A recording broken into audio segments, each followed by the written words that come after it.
نحمده ونصلي ونسلم على رسوله الكريم اما بعد فاعوذ بالله من الشيطان الرجيم بسم الله الرحمن الرحيم فأتت به قومها تحمله قالوا يا مريم لقد جئت شيئا فريا۔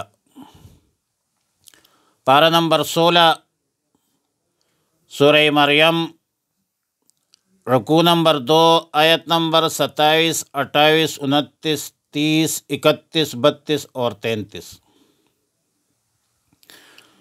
فأتت به قومها،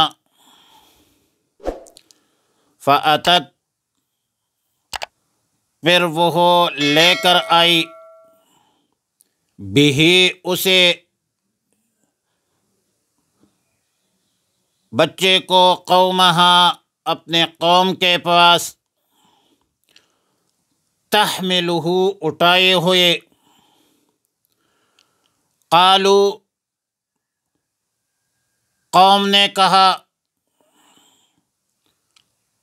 یا مریم اے مریم علیہ السلام،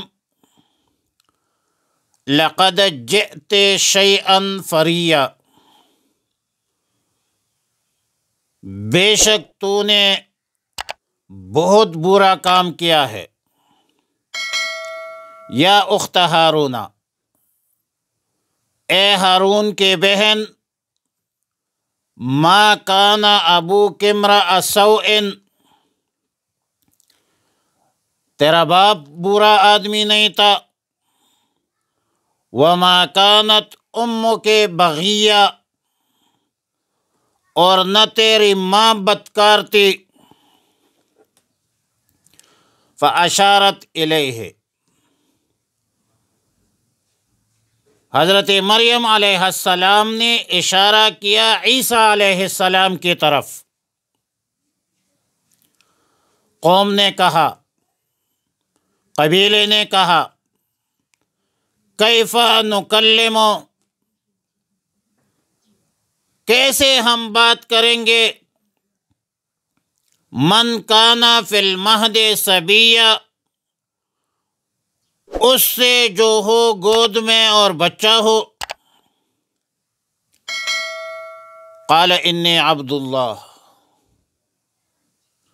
عیسیٰ علیہ السلام نے زبردست خطاب شروع کیا، فرمایا قال انی عبد اللہ، میں اللہ کا بندہ ہوں، بلا شبہ میں اللہ کا بندہ ہوں۔ آتانی الکتاب، اس نے مجھے کتاب دی، وجعلنی نبیا، مجھے نبی بنایا، وجعلنی مبارکا، اور مجھے برکت والا بنایا، اینما کنت، میں جہاں کہیں رہوں، وأوصانی بالصلاۃ، اور وصیت کی، حکم کی مجھے نماز کی، والزکوٰۃ، اور زکوٰۃ کے، ما دمت حیا، جب تک میں زندہ ہوں، وبرا بوالدتی، اور مجھے حکم ہوا ہے اچھا سلوک کرنے والا، بوالدتی، اپنے والدہ کے ساتھ، ولم یجعلنی جبارا شقیا، اور نہیں بنایا ہے مجھے جابر اور بدبخت۔ والسلام، اور سلامتی ہو، علیہ، مجھ پر، یوم ولدت، جس دن میں پیدا ہوا، ویوم اموت، اور جس دن میں مروں گا، ویوم ابعث حیا، اور جس دن مجھے زندہ اٹھایا جائے گا۔ آیات مذکورہ آیت نمبر 27 میں فرمایا فَأَتَتْ بِهِ قَوْمَهَا تَحْمِلُ، جب حضرت مریم علیہ السلام کو فرشتے کی گفتگو سے تسلی ہوئی، غیبی بشارت اور کرامات سے سکون اور اطمینان ہو گیا کہ اللہ رب العالمین مجھے بدنامی سے، رسوائی سے بچا دیں گے۔ تو خود ہی نومولود بچے کو لے کر اپنے گھر واپس آ گئی۔ اب یہ واپسی کتنے دنوں بعد ہوئی؟ تو ابن عساکر رحمہ اللہ کی روایت کے مطابق سیدنا عبداللہ ابن عباس رضی اللہ تعالی عنہما سے منقول ہے کہ ولادت سے 40 دن بعد جب نفاس سے فراغت طہارت ہوئی تب تشریف لائی، اور پھر اس وقت اپنے گھر والوں کے پاس آئے۔ قذافی روح المعانی، قوم نے کہا لقد جئت شیئا فریا۔ فری عربی زبان میں کاٹنے کو اور پاڑنے کو کہتے ہیں۔ مطلب یہ ہے کہ جس کام یا جس چیز کے ظاہر ہونے میں غیر معمولی کاٹ چانٹ ہو تو اس کو فری کہا جاتا ہے۔ ابو حیان لکھتے ہیں کہ ہر امر عظیم کو فری کہا جاتا ہے، خواہ اچائی کے اعتبار سے عظیم ہو یا برائی کے اعتبار سے عظیم ہو، لیکن اس مقام پر بڑی برائی کے معنی پر فری کا لفظ استعمال ہوا ہے۔ یا اخت ہارون ما کان ابوک امرأ سوء وما کانت امک بغیہ۔ حضرت مریم علیہ السلام کے والد کا نام عمران تھا، مسجد اقصی کی امام تھے، عابد تھے، زاہد تھے، اور حضرت مریم علیہ السلام کی والدہ کا نام حنہ بنت فاقوس تھی۔ ہارون نام سیدنا حضرت ہارون علیہ السلام کی وجہ سے رکھا گیا تھا، جیسا کہ بنی اسرائیل میں ایک دستور تھا کہ اپنے بچوں کے نام پیغمبروں کے نام پر رکھتے تھے، صالحین کے نام پہ رکھتے تھے، جیسا کہ مسلمانوں میں بھی یہ دستور ہے۔ اکثر لوگوں کے ناموں میں محمد، احمد، مبشر، انبیاء کے نام رکھتے ہیں، صلحاء، علماء، محدثین، مفسرین، صالحین کے نام رکھتے ہیں۔ اور اگر یا اخت ہارون علیہ السلام، یا اخت ہارون سے مراد ہارون علیہ السلام مراد لیا جائے تو تب بھی درست ہوگی، جیسا کہ قرآن کریم میں وَاذْكُرْ أَخَا عَادٍ مذکور ہے۔ فَأَشَارَتْ إِلَيْهِ، پس مریم علیہ السلام نے عیسیٰ علیہ السلام کی طرف اشارہ کیا اور خود کسی بات کا جواب نہیں دیا۔ قوم نے کہا کیف نکلم من کان فی المہد صبیا، قوم برہم اور کہنے لگی کہ ہم اس بچے سے کیسے بات کریں گے، یہ بچہ تو ابھی ماں کے گود میں ہے۔ سیدنا عیسیٰ علیہ السلام دودھ پی رہے تھے، اور جب مریم علیہ السلام نے اشارہ کیا فاشارت الیہ، تو عیسیٰ علیہ السلام روایات کے مطابق دودھ چھوڑ کر بائیں پہلو پر، بائیں پہلو پر تکیہ لگا کر انگشت شہادت سے ان کے طرف اشارہ کرتے ہوئے فرمایا قال انی عبد اللہ۔ یہ پہلی صفت ہے کہ میں اللہ کا بندہ ہوں۔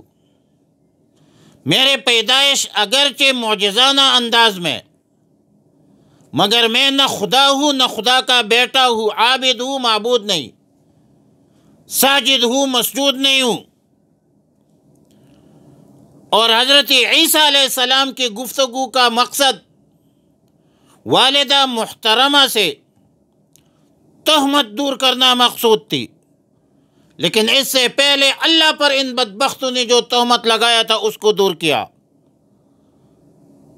اور فرمایا انی عبداللہ، میں اللہ کا بندہ ہوں۔ اللہ کے لیے اولاد تجویز کرنا یہ اللہ پر اتہام ہے، اور اللہ تعالیٰ تہمت سے پاک ہے، مبرہ ہے، منزہ ہے۔ اسی طرح میری ماں پر جو تہمت تم لگا رہے ہو یہ بھی درست نہیں ہے، میری ماں پاک ہے، ورنہ ایسا باکمال مبارک بچہ کیسے ایسی بہترین گفتگو کر سکتا ہے؟ کوئی زنا کا پیداوار ایسی گفتگو کر سکتا ہے؟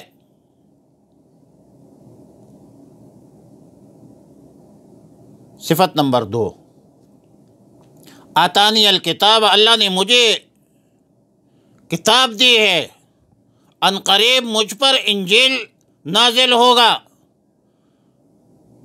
جو میرے نبوت اور رسالت کی واضح دلیل ہوگی۔ نمبر 3، وجعلنی نبیا، اللہ تعالیٰ نے مجھے نبی بنایا ہے، ان قریب اللہ مجھے نبوت کی منصب سے سرفراز فرمائے گا، مجھ پر انجیل بھی نازل ہوگی۔ نمبر 4، وجعلنی مبارکن اینما کنت، اللہ تعالیٰ نے مجھے برکت والا بنایا ہے، میں جہاں کہیں بھی ہوں، مطلب لوگوں کے لیے نفع رسا بنایا ہے، مجھ سے لوگوں کو خیر پہنچے گا۔ صفت نمبر 5، وَأَوْصَانِي بِالصَّلَاةِ وَالزَّكَاةِ، اللہ تعالیٰ نے مجھے نماز اور زکوٰۃ کا حکم دیا ہے، اور جب تک میں زندہ ہوں یہ میں ادا کرتا رہوں گا، نماز بھی پڑھتا رہوں گا، زکوٰۃ بھی ادا کرتا رہوں گا۔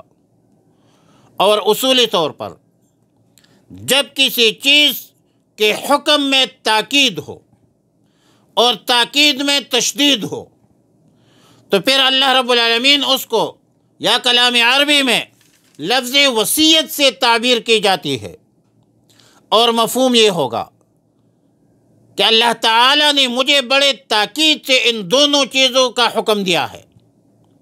نماز اور زکوٰۃ دونوں ایسی عبادتیں ہیں کہ آدم علیہ السلام سے لے کر خاتم النبیین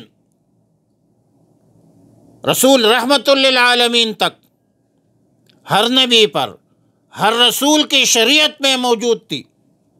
تفصیلات میں اختلاف، کیفیات میں اختلاف، جزیات میں اختلاف رہا ہے، لیکن اصولی طور پر ہر شریعت میں نماز اور زکوٰۃ کا حکم موجود تھا۔ لیکن یہاں پر ایک چھوٹا سا سوال کہ عیسیٰ علیہ السلام تو کبھی بھی اتنے مالدار نہیں تھے کہ زکوٰۃ فرض ہو جاتی، نہ کبھی گھر بنایا ہے، نہ کچھ پیسے جمع کیا ہے، نشان نبوت کے موافق ہے، منافی ہے بلکہ۔ تو جواب دیا کہ شریعت عیسوی میں ایک قانون بنا دیا گیا کہ جس شخص کے پاس جتنا مال ہو اس پر زکوٰۃ فرض ہے۔ اب مالدار نہ ہونا حکم کا منافی نہیں ہے، ظاہر ہے کہ الطاعۃ بحسب الطاقہ، ہر نیک کام طاقت کے مطابق ہوتی ہے، لا یکلف اللہ نفسا الا وسعہا۔ ایک بندے کے پاس حج کی استطاعت نہیں ہے، یقیناً اس پر حج فرض نہیں ہے۔ صفت نمبر 7، وبرم بوالدتی، صرف والدہ کا ذکر کیا، والدین کا ذکر نہیں، کیونکہ حضرت عیسیٰ علیہ السلام کی صرف والدہ تھی، اور اشارہ ہے اس طرف کہ میرا وجود جو معجزانہ طور پر بغیر والد کے وجود میں آئی ہے، اس حوالے سے بچپن کی یہ معجزانہ گفتگو واضح دلیل ہے، شہادت ہے، والدہ کی خدمت اور حسن سلوک کا حکم۔ ظاہر ہے کہ یہ والدین کے ساتھ حسن سلوک تو تمام شریعتوں میں تھی، اور ہماری شریعت میں تو والدین کی نافرمانی کو گناہ کبیرہ قرار دیا ہے۔ ولا تقل لهما اف ولا تنهرهما آیا ہے۔ الکبائر الاشراک باللہ الاشراک باللہ وعقوق الوالدین، والدین کی نافرمانی تو گناہ کبیرہ ہے۔ صفت نمبر 8، والسلام علی یوم ولدت و یوم اموت و یوم ابعث حیا، سلامتی ہو مجھ پر اللہ کی طرف سے جس دن میں پیدا ہوا، جس دن میں مروں گا، جس دن مجھے زندہ کر کے اٹھایا جائے گا۔ سیدنا عیسیٰ علیہ السلام کے بارے میں وہی سلام کہا گیا جو سیدنا حضرت یحییٰ علیہ السلام کے متعلق آیت نمبر 15 میں پہلے گزر چکا ہے۔ اور حدیث میں ہے کہ عیسیٰ علیہ السلام آسمان سے نزول کے بعد چند سال بعد مدینہ منورہ میں وفات پائیں گے، اور رسول اللہ مبارک صلی اللہ علیہ وسلم کے پاس روضہ اقدس میں وہ مدفون ہوں گے۔ اور اللہ کی قدرت دیکھ لیجئے کہ روضہ اطہر کے قریب ایک قبر کی جگہ بھی خالی ہے۔ اللہ سے دعا ہے کہ ہمیں نیک اعمال کی توفیق عطا فرمائے۔ وآخر دعوانا الحمدللہ رب العالمین۔